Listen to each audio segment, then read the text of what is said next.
then the Heritage approached us about having this exhibit with them.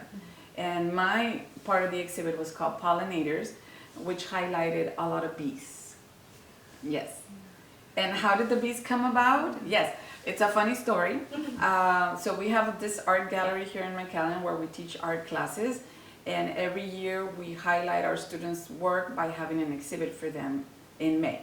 Our art program runs from September to May. So in May we have an exhibit for them.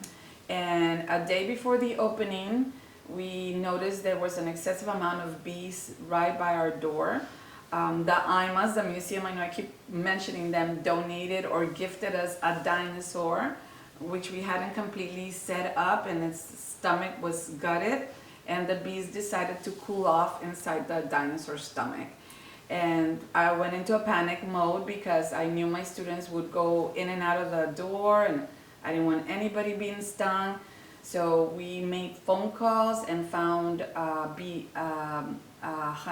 collector, a beekeeper. And so she came over and took him back to her place.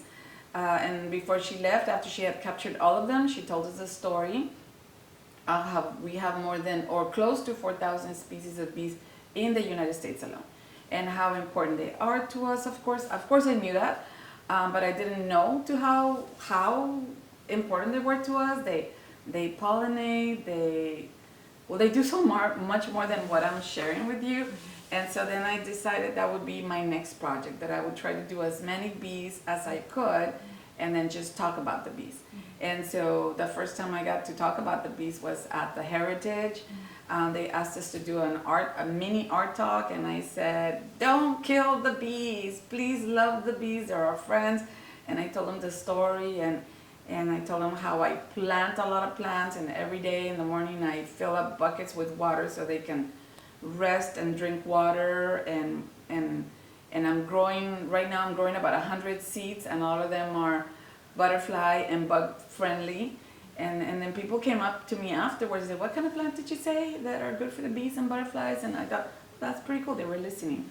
So that was the reason for the Pollinators, an exhibit about bees. Yeah.